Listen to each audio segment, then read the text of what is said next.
तो जैसे ऋतिक तूने प्राज इंडस्ट्रीज का पूछा था, हमने इस पे FII शेयर होल्डिंग मूवमेंट भी देखा है। FII का शेयर अच्छा खासा मूव हो रहा है, they are increasing their stake. ऊपर से DIIs भी लास्ट 2 क्वार्टर से बहुत आराम से अपना स्टेक्स उठा रहे हैं, 10% से लेके वो लोग भी अभी 14% के आसपास पहुंच चुके हैं। डिटेल्स का एक चीज अच्छा है कि वो लोग 40% से 34% आ चुके हैं और वो लोग अपना स्टेक बेचने के चांसेस लग रहे हैं मेरे को। ईयरली प्राइस मूवमेंट्स पे देखे तो DII ने 6% फ्रॉम मार्च 22 उठाया स्टेक। DII ने कुछ 5% और इंस्टीट्यूट मतलब रिटेल्स ने कुछ 10% बेचा है। उसके हिसाब से फंडामेंटली तो कंपनी में लग रहा है पावर। इसके लिए ही FI और DII अपना इंटरेस्ट दिखा रहे हैं। प्लस आने वाले टाइम में कंपनी और जो नए प्रोजेक्ट्स लेके आएगी, प्लस इथेनॉल का काम करती है ये कंपनी। तो इथेनॉल में हम लोग ब्लेंडेड पे जा रहे हैं 20% पे। अभी तक कैप किया हुआ है उसको, वो और थोड़ा, बट अभी तक वो सक्सेसफुल नहीं हुआ है। बट अगर सक्सेस हो गया तो प्राज इंडस्ट्रीज के लिए ये अच्छा रहेगा ट्रेड। एक ही ट्रेड है कि डिसेंडिंग ट्रेंड लाइन का एक फेकआउट ब्रेकआउट वाला जो अपना कंडीशन होता है वो उसने सक्सेसफुल भी किया है। उसके बाद वो वहां से वापस गिर गया। लोगों ने cup and handle pattern formation बना के यहाँ पे ब्रेकआउट पे लेना ट्रेड किया होगा, बट अपना कंडीशन के हिसाब से फेकआउट के बाद वो ब्रेकआउट, पहले फेकआउट होगा उसके बाद उसको ब्रेकआउट करना पड़ेगा। तो फेकआउट हो चुका है, ब्रेकआउट अभी बाकी है। एक डिमांड जोन भी क्रिएट हुआ है 506.60 से लेके 497.9 एग्जैक्ट। डिजिटल लाइन का एग्जैक्ट लेवल इज 497.35। तो हम लोग 497.35 को कंसिडर करेंगे। तो उसका उसका डिजिटल लाइन का लेवल हो जाएगा वहां पे। जैसे ही एंट्री मिलता है वो एक अच्छी एंट्री होगी। या तो अगर अभी स्टॉक वापस से अपने डिमांड जोन के अंदर फिलहाल के लिए ना जाए तो 545 के ऊपर इसके अंदर एक अच्छी खासी एंट्री बन सकती है। टारगेट्स अगर देखने जाए तो ये स्टॉक में टारगेट आपका बनेगा अराउंड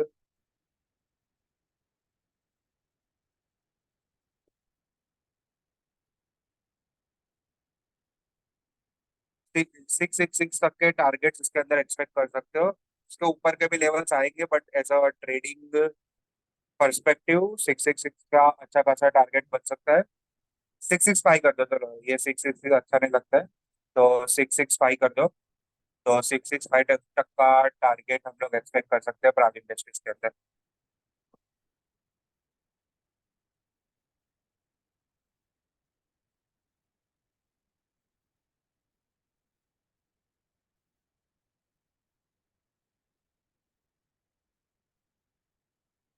और टू द नेक्स्ट क्वेश्चन।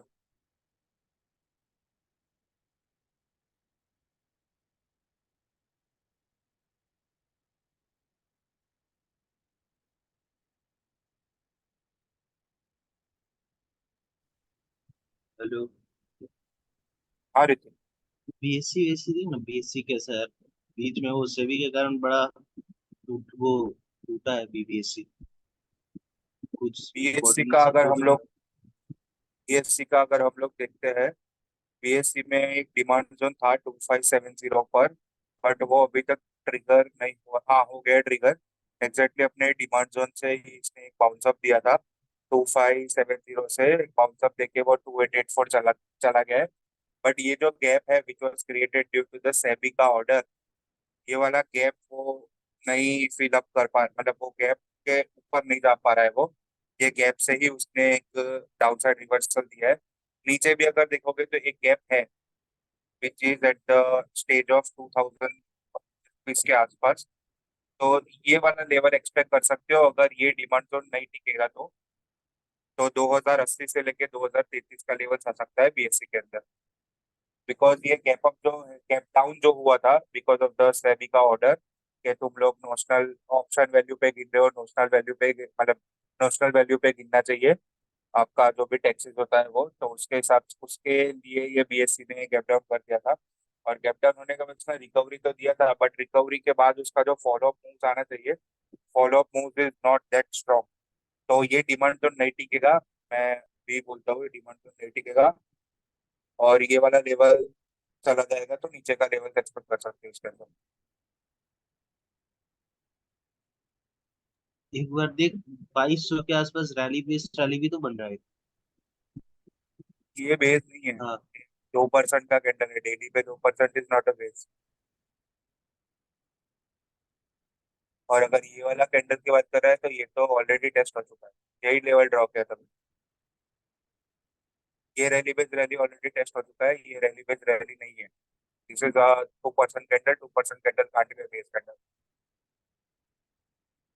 ये तो इसको कंसिडर कर सकता है कि ये यहाँ पे ड्रॉप रैली का फॉर्मेशन है जो अभी तक टेस्टेड नहीं हुआ है। ये ड्रॉप रैली के ऊपर खेल सकते हो।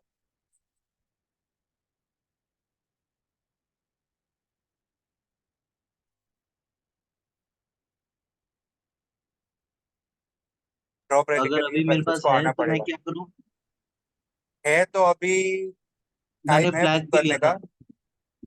कहाँ पे लिया था? फ्लैग पर लिया था। फ्लैग, अच्छा तो फ्लैग का स्टॉप लॉस भी होता है ना, तेरा स्टॉप लॉस ट्रिगर नहीं हुआ? अभी तक, अभी तो, अरे बीच में ऊपर अच्छा खासा चला गया था ना। बट ऊपर चले जाने से स्टॉप लॉस थोड़ी गिर जाता है, स्टॉप लॉस तो उल्टा ट्रेल होता है ऊपर की साइड, अगर ऊपर निकलता है तो। तो वो स्टॉप लॉस किया नहीं यार मैंने सब। स्टॉप लॉस नहीं रख सकते तो फिर कुछ नहीं कर सकते, तो फिर ये ट्रेड में तो आप बने रहो, जाओ बेचो, कुछ फर्क नहीं पड़ता है फिर। हाँ।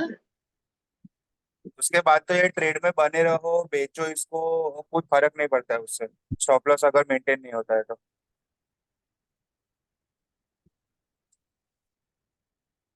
यार तू सब में बस लॉस ही बुक करवाया कर मेरे से। हाँ, तू सब में बस लॉस ही बुक करवाया कर मेरे से। ऑब्वियसली फ्लैग तूने लिया था, मैंने थोड़ी लिया था। मैं जो भी ट्रेड लेता हूँ नॉर्मली उसके अंदर एक स्टॉप लॉस मेंटेन करके चलता है, और स्टॉप लॉस में क्लियरली दिखता हूँ कि ये लेवल के नीचे अगर गया तो जितना भी पोजीशन है काट देने का। फिर भी होल्ड करके बैठते हो तो फिर कुछ नहीं कर सकते उसका। अरे तो इसमें ना वीकली आया एक बार। वीकली नहीं, रुक जा मैं तुझे बताता हूँ, रुक जा। नहीं नहीं, डेली पर ही है। डेली पर ही लिया था मैंने। 1200 से, 1200 से लिया था इसका, जो है ना। 1200 पे 2200? 1200 पीछे हेलो। जाना। डेट बता। आवाज आ रही डेट एक मिनट बता। प्रियांशु, एक मिनट प्रियांशु, डेट बता। नवंबर 23 पे आ जा। यहाँ से खींचा था कौन मैंने। सा? हाँ यहाँ यही। से फ्लैग खींचा था? यार, क्या हो रहा है? यहाँ पे नवंबर फ्लैग 23 किधर में है? यार, एक मिनट। और यहाँ पे पीछे। खींचा होगा ना तूने। ये है, ये रहा तेरा फ्लैग। नहीं नहीं नहीं, पीछे आना यार।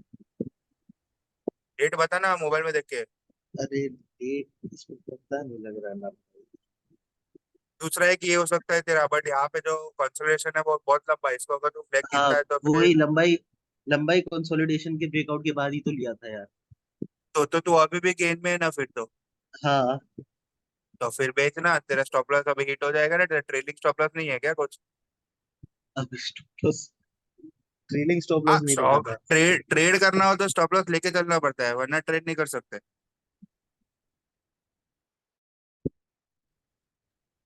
मैं कह रहा था जैसे स्टॉप लॉस बाईस स्टॉप सौ लॉस। तेरह है इसका।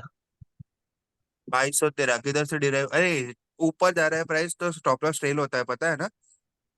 हाँ मतलब पुराना वाला। पुराना वाला छोड़, अभी नया वाला क्या रखा है तूने? अब नया वाला अभी तक रखा नहीं है, तू बता कितने पे निकले। Current price. करंट प्राइस, अच्छा। हाँ, ट्यूसडे ट्यूसडे तेरे को जो भी 9:15 को मिले वो तेरा स्टॉप लॉस। वैसे तो स्टॉप लॉस नहीं है, स्टॉप प्रॉफिट। अच्छा तीसरा, अब तू देख टाटा केमिकल। अभी रुक जा तू, टाटा केमिकल के लिए रुक जा। प्रियांशु तो कुछ बोल रहा था बीच में। हाँ हाँ, मैं कह रहा था ये स्टॉप लॉस के साथ एक टाइम पीरियड भी होना चाहिए ना। इतने इतने पे होल्ड कर सकते हैं, अगर कुछ मूवमेंट नहीं है तो सेल कर दें। इसका इसका बहुत सारा मूवमेंट था, उसने कुछ कितना लेवल बोला वो अभी। इसका भी ब्रेकआउट अगर गिने तो उसने 2200 से होल्ड किया था, उसका प्राइस ऑलरेडी 3200 जा चुका है, तो उसका अच्छा खासा रिटर्न बन रहा था, तो टाइम का कोई लेना देना नहीं है इसके अंदर। अरे मैं 3500 के लिए बैठा हुआ था, 3500 मेरा टारगेट था, मैं बोला 33 की 34 तक चला गया था वो। है ना, और मैं निकला नहीं। बीएससी बीएससी मैंने ग्रुप के अंदर भेजा था क्या? पता नहीं यार। रुक जा।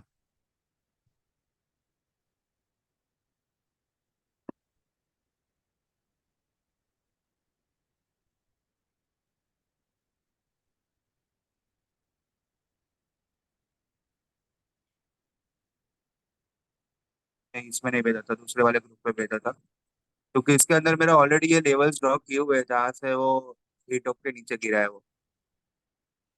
ये अभी बनाया मैंने, ये 3108 और 3613 दोनों बने हुए थे। हाँ, मैं 3500 का टारगेट लेकर चल रहा था, मैं बोल तो रहा हूँ। हाँ तो फिर वो अभी तेरा, अचानक से। यहाँ पे नेगेटिव सेंटिमेंट बिल्ड हो गया है, तो फिर स्टॉप लॉस बढ़ा के एग्जिट हो जाने का। अगर बीएसपी में वो हाँ 10% का सेलर लगा था बिकॉज ऑफ द सेबी का जो ऑर्डर आया था वो, तो हाँ। तभी तेरे नेगेटिव सेंटिमेंट ट्रिगर हो जाना चाहिए। चलो फिर डिलीवरी का तो देख चल रहा है। क्या? डिलीवरी का। डिलीवरी तो अभी गेन में होगा ना, जो लेवल से बाई किया था उधर से। हाँ मैं ये कह रहा था, जैसे स्टॉप लॉस तो चलो रखते हैं हम लोग, तो एक मिनिमम टाइम पीरियड भी तो रखना चाहिए नहीं, कि टाइम पे इस बीच में। मार्केट में you can only predict the pattern and price, not the time period. लोग मेरे को पूछते हैं कि ये कितने टाइम तक इधर जाएगा, कितने टाइम तक उधर जाएगा, मेरे को क्या पता। मैं सिर्फ प्राइस एक्शन देख के टारगेट या पैटर्न डिटरमाइन कर सकता हूँ, मैं टाइम फ्रेम डिटरमाइन नहीं कर सकता।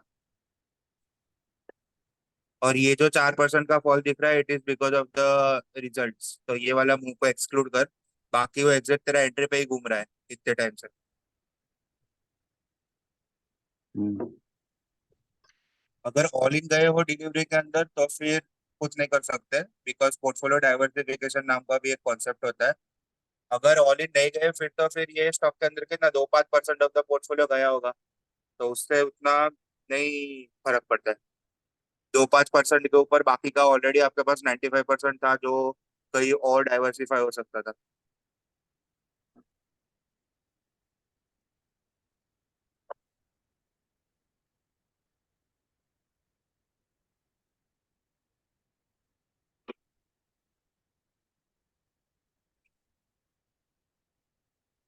टाटा केमिकल्स था ना वो?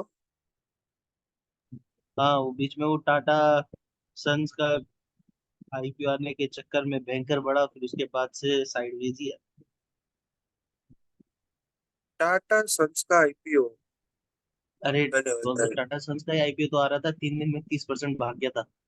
हाँ बट ये भागा टाटा सन्स के आईपीओ की वजह से नहीं था, ये भागा वो उसके दूसरे रीजन की वजह से। केमिकल सेक्टर पूरा भागा है वो टाइम पे, सिर्फ टाटा सन्स का आईपीओ की वजह से कुछ नहीं हुआ ये स्टॉक के अंदर। इसका टाटा सन्स में होल्डिंग ही नहीं है, क्या करेगा? है है कितना है, कितना है? शायद ये दस मत बोलना परसेंट दो होल्डिंग है। परसेंट नहीं कितना? नहीं भाई, साइजेबल है, बहुत साइजेबल होल्डिंग है टाटा केमिकल्स के पास। डिफाइन टाटा डिफाइन मोटर्स और डिफाइन टाटा साइजेबल। केमिकल्स। शायद दस हेलो। परसेंट के अराउंड है टाटा मोटर्स के पास भी और टाटा केमिकल्स के पास भी। नहीं है दोनों के पास, किसी भी पास टाटा सन्स का 10%। टाटा की एक भी लिस्टेड कंपनी, सभी लिस्टेड कंपनी मिला दे फिर भी 10% नहीं है टाटा सन्स के अंदर। टाटा सन्स का होल्डिंग इनको इन्होंने में है, इनका होल्डिंग टाटा सन्स में नहीं है। यार मेरे को लगता है। हाँ यार। कहाँ से हो सकता है? Reverse holding is not allowed in India. अगर मैं तेरे में स्टेक लेता हूँ, तू मेरे में स्टेक लेता है, इट इज नॉट अलाउड। 3% ऐसे रूल स्टेक है, है। मैं बोल तो रहा हूँ। कितना परसेंट? 3%। मैं तो बोला ही विच ना, दो इज तीन अराउंड परसेंट विच इज दो इक्वल तीन to percent 70, which is equal to 70% of Tata chemicals current market cap. अरे तो उससे फर्क नहीं पड़ता है, टाटा सन्स में 3% होने से टाटा सन्स में तेरे को दूसरी कंपनीज का एक्सेस मिलेगा, टाटा सन्स में कुछ नहीं मिलेगा। टाटा सन्स का revenue is only dividend income. Hmm. Other Tata income sons का बढ़ा देगा मेन, बेसिकली। टाटा सन्स का तो अगर बैलेंस शीट पीएनएल देखेगा ना, तो उसमें तेरे को सिर्फ दो इनकम मिलेगी। एक तो तेरा इंटरेस्ट इनकम जो उसने इंटर कॉर्पोरेट डिपॉजिट दिया हुआ है वो, और एक तेरे को दिखेगा डिविडेंड इनकम, जो सभी ये लोग उसका बाकी का लिस्टेड कंपनीज देता है डिविडेंड, उसका पूरा इकट्ठा होकर टाटा सन्स के पास जाता है।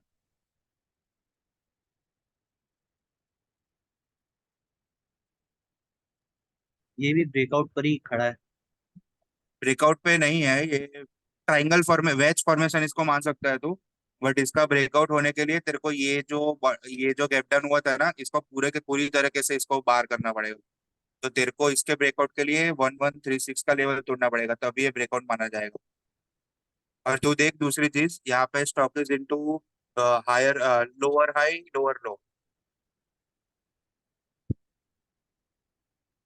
लोअर लो का से हुआ, हायर लो हुआ ना।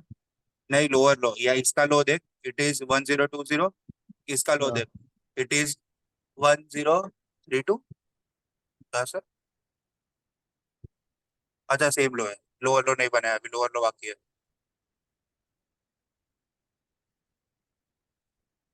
बट अब ये इसका बता हायर कल लो क्या फॉर्मेशन होल्ड तो। करता रखूं कि निकलूं। स्टॉप लॉस कितना है तेरा? ये मत यार बोलना है जीरो। स्टॉप लॉस, इसमें ना स्टॉप लॉस रखा है तो उस समय टाटा सन्स का आ रहा था तो बस उठा लिया था। अभी उस समय जब याद है केमिकल वगैरह भाग भी रहा था यार, मतलब कि कुछ सोच के कोई पैटर्न वैटर्न नहीं था पीछे में सपोर्ट करने के लिए। 1032.2।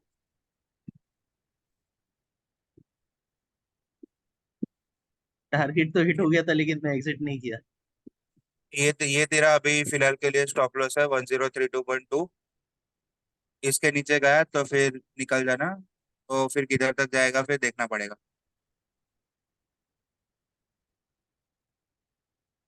भाई 1032.2। हाँ मतलब अभी यहाँ से 50 नहीं, 40 और 8, 48 पॉइंट्स। 48 points is 4.4% approx.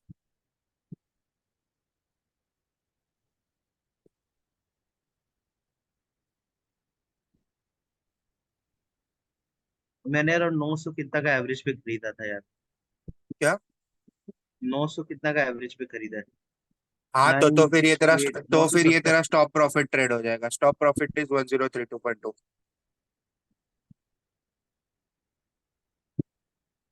900 वाला कितना का है ये? 1350। फिर भी प्रॉफिट बुक नहीं किया, वाह। करेक्ट। अरे मैं सोचा था टाटा आईपीओ, अभी तो आईपीओ का पहले का चीज है, इसको इनकम बहुत अच्छा मिलता ना अगर ये टाटा सन से निकल जाता तो। हाँ इसको मिलेगा तो सही, 5 साल के लिए होल्ड कर ले, ये हो जाएगा 2000 के ऊपर।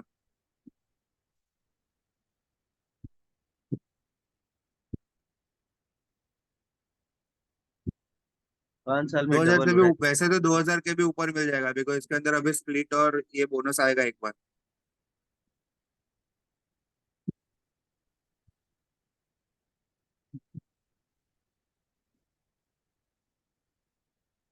है। तो ये बता तू सिल्वर बुक किया कि नहीं किया। कर दिया कर दिया। अब कब खरीदेगा। अभी ये लेवल्स ड्रॉप किए हुए हैं वहां पे, 86 और 84,917। अच्छा 86 पे खरीद, 86 से 84 के बीच में खरीद भी लेगा। हाँ वापिस ऑब्वियसली, तो कितना गिरेगा वो अपने हाई से? अगर मैं वापस से 86 पे भी खरीदता हूँ तो वो अपने हाई से अराउंड 6% के 7% की जैसा गिर जाएगा। 7% इज 86 और 84 इज 8%।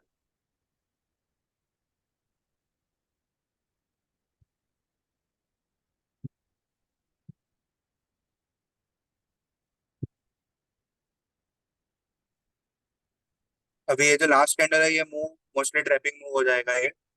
अभी जो ट्यूसडे का जो मूव होएगा, ट्यूसडे नहीं, मोस्ट प्रोबेबली ये गैप डाउन ही ओपन करेगा। जो सुबह 7 बजे डॉलर वाला खुलेगा, 7 बजे नहीं, 5:30 बजे सुबह, वो नॉर्मली माइनस में ही खुलेगा। अभी कुछ 31.490 पे बंद हुआ है, तो माइनस में ही खुलेगा ट्यूसडे को।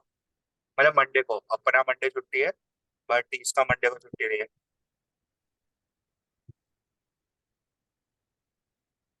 आईडीएफसी तेरा कॉल था क्या। कौन सा? आईडीएफसी। IDFC first bank. हम्म।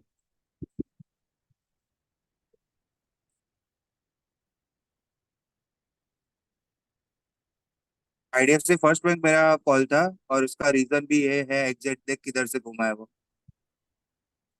अभी रखना है ना मतलब। हाँ ऑब्वियसली, अबे डिमांड जो जी में ट्रिगर तो करके यार ऊपर भागा सी है। जी में निकल गया। जी में नहीं। जी में शायद स्टॉप लॉस हिट हो गया था यार, मैं तेरे को बीच में एक बार मैसेज भी किया था। हाँ बट मैं इसका ट्रैपिंग गिनता हूँ अभी। 134 पे अभी तू देखेगा तो ये अपने ट्रैप करके ऊपर निकल गया है वापस, और इसका रिजल्ट भी अच्छा है, गैप डाउन सस्टेन हो गया। अगर गलती से भी ये क्लोज कितने पे हुआ था, कुछ 134 पे हुआ था, उसके बाद गैप अप हुआ 139, कुछ 5-6% का उसने गैप अप दिया था, वो सस्टेन हो रहा है अभी के लिए तो। और इसका मतलब रखना है ना। कंपनी का रिजल्ट भी अच्छा है।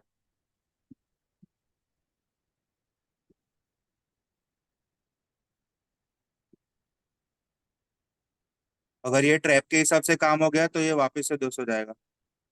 200 नहीं, इसका गैप डाउन कितना पे है ये, 184 से लेके